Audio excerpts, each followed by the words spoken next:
I don't know, you are asking the wrong person. I don't know how to become a famous, successful guru. Neither I would want to know. But I know how to make a successful, famous, happy, abundant disciple. If you want to learn that, you will have to know the 5 pillars of any learning. To learn anything, you have to be provided by the Shastras, scriptures. Second is technique, tantra. Third is vidya, education. Fourth is kala, art. And fifth is grace, kripa. Shastras, scriptures cannot be taught, they have to be explained. Don't get into teaching or explaining too much. Too much of understanding of scriptures is fatal because they are having their own limitations. Guru is higher than the Shastra. Ask them to concentrate on Guru and less on Shastra. Shastras are like the vast, endless ocean. The more deeper the disciple, the more bigger his capacity of learning or eligibility, the more he will receive from the scriptures.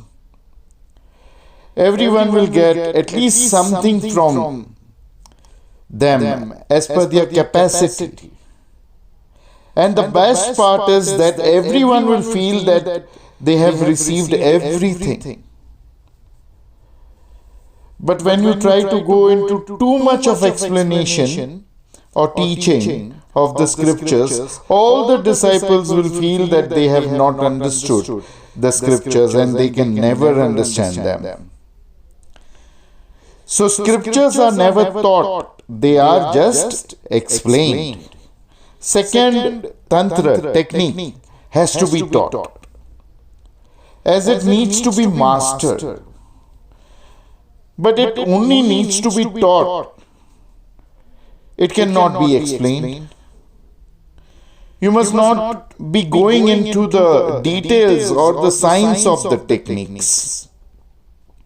You just have to tell the disciple that you do this like this. That's it. As they are techniques, they have to be taught. As you have to be perfect in technique.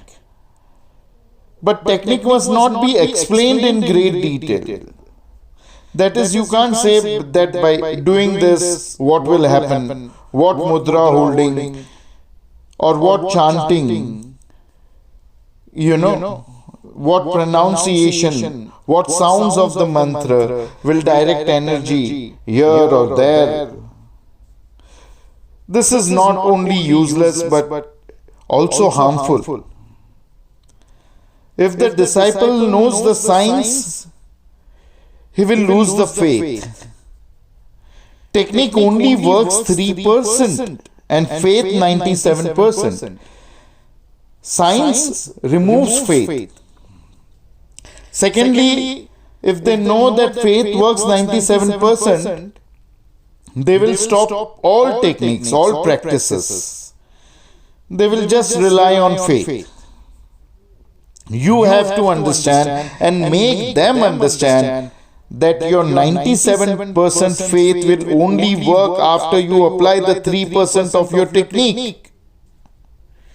Thirdly, by knowing that science behind the technique, the disciple will start looking for shortcuts. Applying the same technology and science behind it, they will find some easy ways. You have to understand, and you have to also make them understand that shortcuts never work. But if you tell them the science, the technique of this, the science of the technique, they will be tempted to look for a easier, a shorter technique. So don't do that. Technique has to be perfect. It needs to be learned, but it must not be explained. The scriptures have to be explained. For technique, you just have to tell them this needs to be done like this. If they will ask why, what will happen by doing this, what is the logic or science behind this, you just have to tell them that because I am saying so. That's it. You just have to tell them this needs to be done, means it needs to be done. कुछ जान के चलो, कुछ मान के चलो. Do something by knowing and do something just by having faith. Don't even try to explain them the science to prove that you know the science behind it. You might be recognized as a knowledgeable teacher, a mentor, but your disciple will fail. Have you seen no scriptures take the efforts to explain the science behind the technique? Third is Vidya, education. Even Vidya is not taught. In Sanskrit and Hindi, we don't say Vidya सीखने गए. We say Vidya लेने गए. It is given. Don't look for detailed study or explanation in education Vidya also. While giving education Vidya, also have an attitude that it is not mine, so I cannot teach. All the knowledge and wisdom has always been here and will always be. This universe will be destroyed, but the wisdom can never be destroyed. It will always be. It will be transferred to some other universe. So, education Vidya belongs to the universe. It belongs to the Guru. So, I don't have the right to teach. I just can give the way I have received.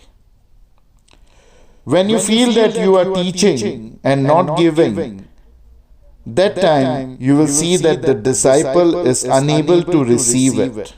There are no hidden places in Himalayas, in Kamakhya, in Ujjain, for that matter. Nowhere else also. And there is no Siddha, no Adi Yogi hiding somewhere. Even if they are of no use to you. If they don't want to teach, if they don't want to enlighten the common people, they are of no use to anyone. There is no Shangri-La, no hidden libraries. I've searched and I've seen it all. I've met this immortal people. There is no use if they are not ready to teach anything. The only magical place is where a Siddha is, and the only place where the Siddha is hiding is within you. And actually the Siddha is also not hiding. The Adi Yogi is also not hiding. The Siddha is just waiting to be revealed. Adi Yogi is just waiting to be revealed. A Siddha cannot be revealed by going to any secret village or any secret place or ashram. A Siddha can only be revealed by sadhana, by going to a Siddha Guru. And so, alchemy of liberation. Fourth is Kala. Even Kala is not taught. We do sanskar of it. Means we make it a habit, a nature, by layer after layer of practice. Sanskar means impression. All you have to do to develop art in the disciple is to make sure that the disciple is regular with the practice. Kala means art. Only practice can inbuild the art within the student, nothing else. Fifth is grace. Grace is when the disciple has to do nothing but just receiving. It's your turn. Grace is when you are imparting Shaktipat or giving Diksha. For grace, your total selfless love for the disciple is what matters. The disciple feels he needs to serve you, but it's you who is wholeheartedly serving him. When you will learn to give without holding anything back, where grace is concerned, where love is concerned, only then the disciple will be able to experience grace.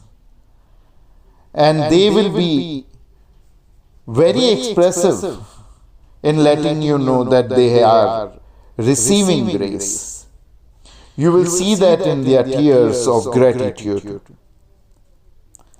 These 5 points are very important for all mentors or teachers to know. I don't know whether you will become a famous mentor or a teacher or a guru by this or not. I don't know about it. But I surely know that you will become a very good mentor, a good teacher after applying all this. And I also know that you will be able to make many successful, famous, happy and abundant disciples by this. Because this is how I have created all successful, famous, happy, abundant people out of my disciples. Hari Om Tat Sat.